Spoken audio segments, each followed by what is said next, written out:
I'm Jason. This is Kim and Mishka, and this is ARGO.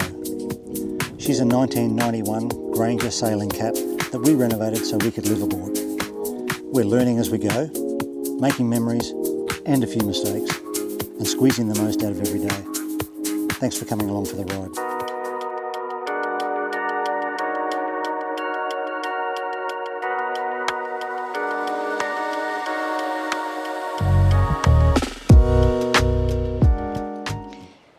Oh, Triangle Cliff. Well, near it. It's sort of a little bit further around the corner, but this is kind of where we are. We're just doing the final preps to take off, but it's just been delightful.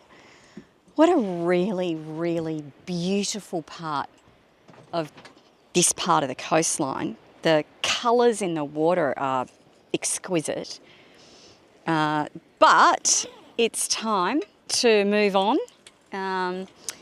We want to get down to Wathumba Creek. It's really pretty down there as well. I've got really fond memories of that. So we're going to take off this morning and get a slightly different vista. Chose today particularly because the wind is going to get up a little bit more today. We've had a couple of gentle days, which has been lovely.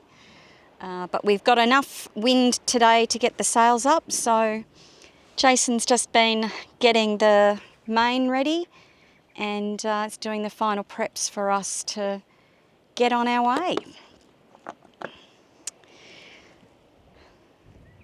Let's continue the adventure.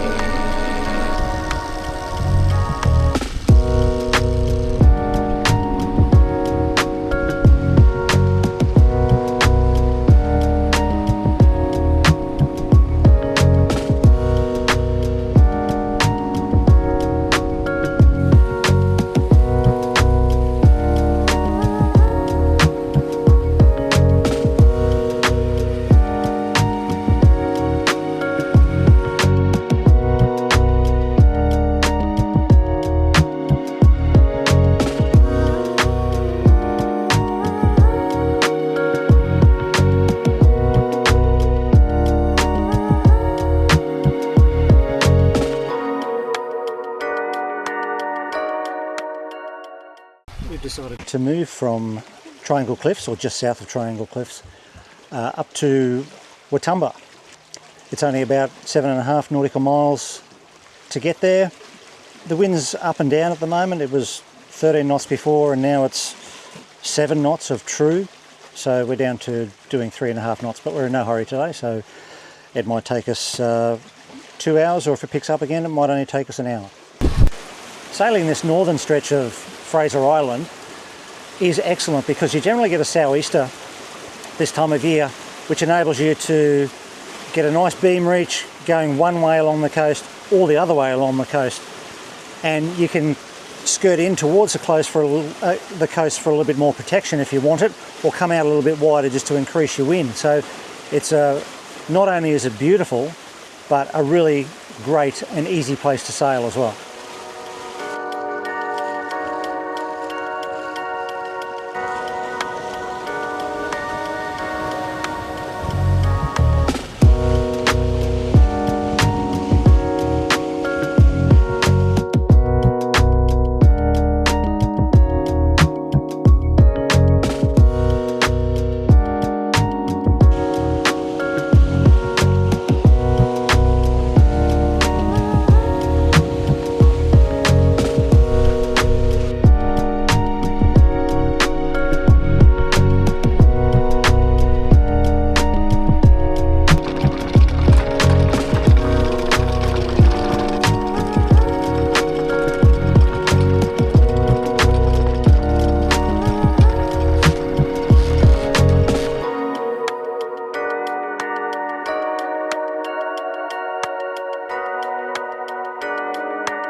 So we're just making some water while we're at anchor.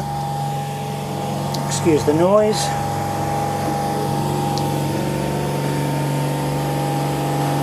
So on the right hand side there you can see, you might be able to see, set to be making 140 litres a minute. All the pressures look good. We are bouncing around a little bit at anchor, but everything seems alright. So I'm doing this, powering that from the our lithium house battery bank, and we don't have to run the generator today. We were at 100%, well 98% before. It's been going for 40 minutes. It's going into that tank there. And we're down to 93% battery at the moment. It's using almost 1200 watts of AC power, and we're bringing in at the moment about 500 watts of solar, which is offsetting that load. A few clouds have just come over. It was sitting around about 800 or 900 watts before, so not quite equalising, but only coming down a couple of percent, and we've got plenty of battery at the moment, so all that is good, and it's nice to be able to not have to set up the generator as well and have that running in addition to the watermaker. So I'll keep that running for another 20 or 30 minutes, and that should do us for a while. We go through about one of our tanks per week. We've got 6 tanks, well we only use 5, and they each hold around about 140 litres. So normally running the watermaker would fill one of those tanks in an hour, and that would last us approximately a week, which is pretty good. So we're not desperate for water at the moment, but whilst the sun is shining and we're up around 100%, then I'll take the opportunity.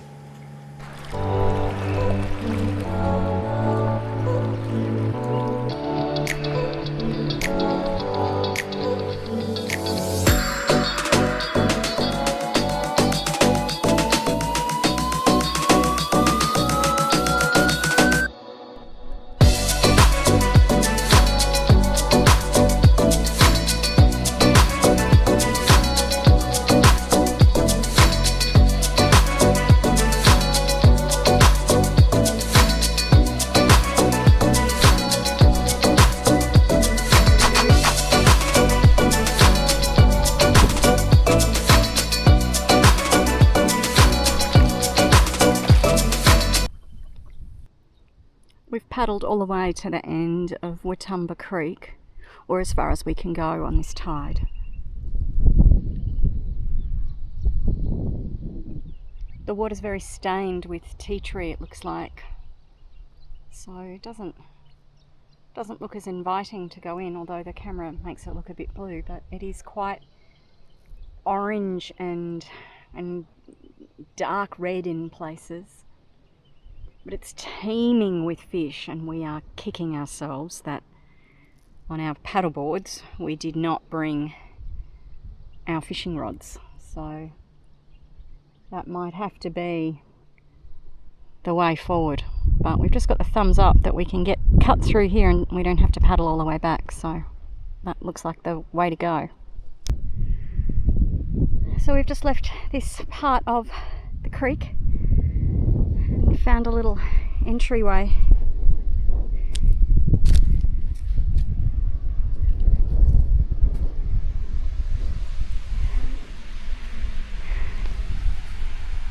And there's ARGO. Hooray.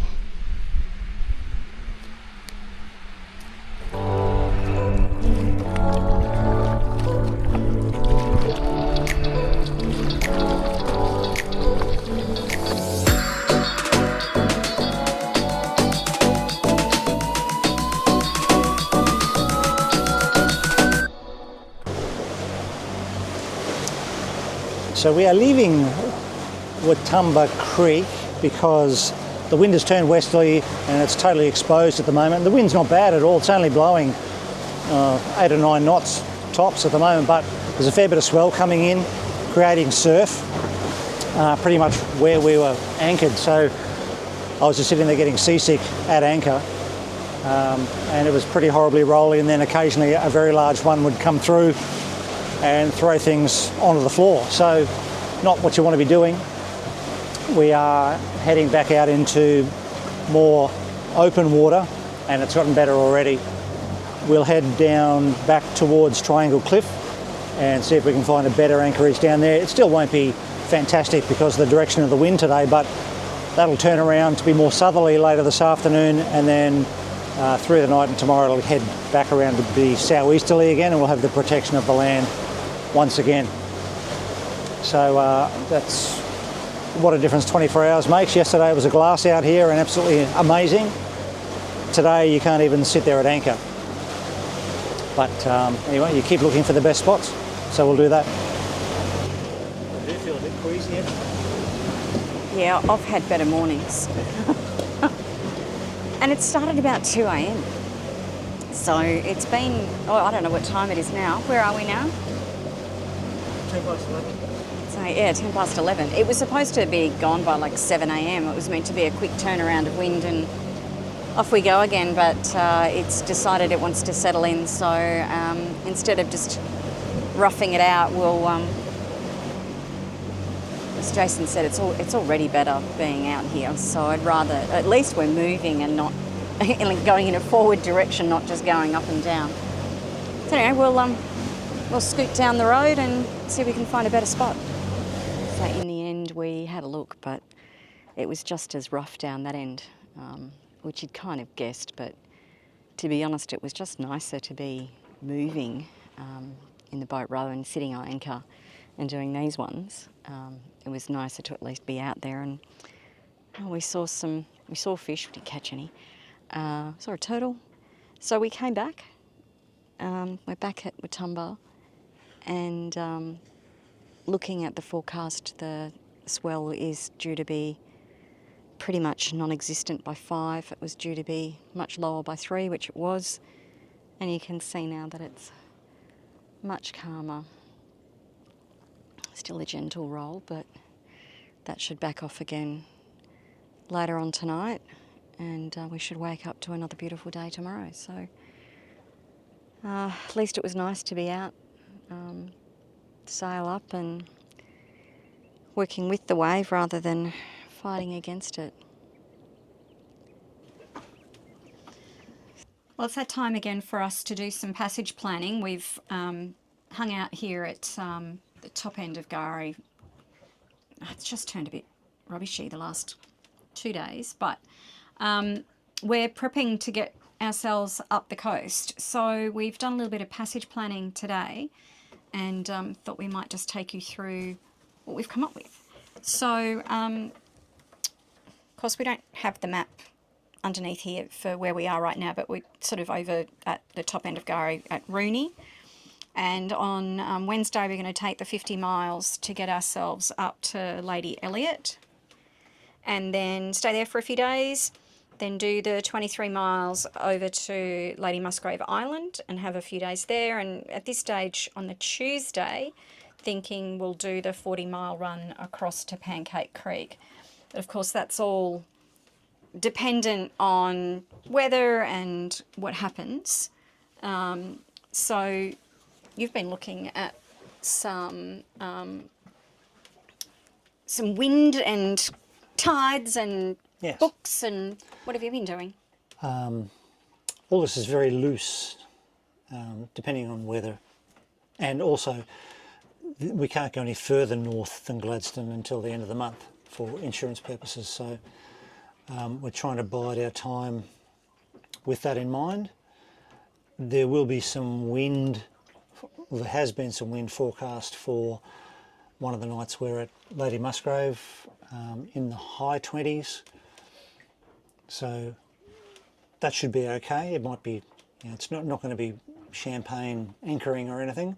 It'll be a bit rolly and a bit uncomfortable, but in order to keep moving north, to end up at Pancake, that's almost our launching platform to go further north. And the actual platform will be from Pancake, we go a little bit further north into Boyne Creek, where we can reprovision there and get a couple of other things, and then we can launch further north from there. But loosely, it'll be from the northern tip of Gari to Lady Elliot, to Lady Musgrave, to Pancake Creek, to Boyne Creek, and then shoot up from there to Great Keppel Island, and onwards from there. We have, again, loosely got a few places further north from that where we intend to go, but that's it pretty much until the end of the month. So hopefully, weather permitting, all of that sort of fits into place and we'll get to where we want to be. So part of doing that passage planning is to put it into our log and do some of the calculations around how long we think it's going to take us to get there, so therefore what time do we need to leave in order to make high tides where we need to make them. Some of the entrances, it really matters whether you're there on the high or the low. So knowing that, all right, well, tomorrow we should probably get up at 6 a.m. or 5 a.m. In order to make that run is helpful in terms of my own planning. So the log, which we've actually shared on our Patreon page, you can get it from there. But it takes you through basically how many nautical miles, what speed. We faffed around the other day, so we only did 2. But like, you know, say you're assuming you'll do 5 knots because the wind is going to be, you know, in this sort of area, then it should take 10 hours. So this is what time we should get up because that's when the high water is. It's loose in this stage while we're doing the guesswork. And then once we've done the trip, I use an app that tracks us for how far we've gone and how fast we went.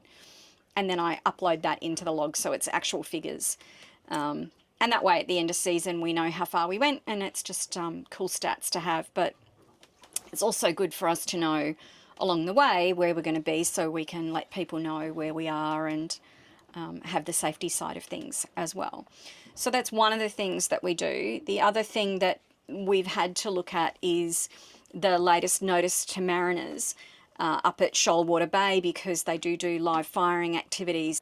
And so it's important for us to be able to know where some of the locations are that we can actually have safe anchorage. So they've listed those out, what's open and what's not. And again, that helps us in terms of picking, you know, all right, well, we can go here and we can't go there. So how many nautical miles do we need to do in a day to be safe? So all of that comes into play. It's kind of nice to be doing this again. The other things that we use in this preparation for our plan is the maps. We've got maps for all the way up the Queensland coast, in conjunction with our plastic table cover here, where we can write on the cover in whiteboard marker, which will wipe off easily.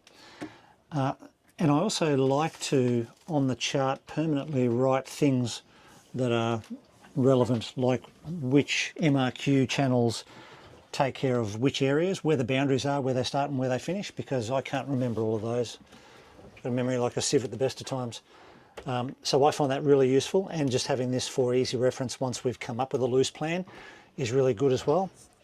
We're using the Alan Lucas book, Cruising the Coral Coast, for reference as well, plus of course Navionics, Windy, and what else we use? The tides, other tide apps, and we also have the benefit of knowing what we did last year in terms of the places that were good to stop at. Our passage up the coast this year is different in that we're using it as a, you know, we want to get to Cairns quickly. Once we start going from Gladstone, we want to, weather permitting, go as quickly as we can up to Cairns and not spend too long. If the weather's right, then we might stay a couple of days here and there, but the emphasis is getting to Cairns and then slowing down from there and going from Cairns further up to the tip of Queensland. So that's pretty much how we're, the resources that we're using to map out our sailing plans to get to where we want to go. So it's kind of fun to be doing it again. It's nice to be sort of on the road, and making our way forward. We've had a couple of weeks of just getting back into the swing of things. So it's nice to sit down and actually do some passage planning and get ourselves organised. So tomorrow we'll get ourselves up to Rooney Point, and then from there do the big jump up and hope that the wind plays nice according to forecast, so that we can do the islands without too much swell and carry on. Yes, that'd be nice.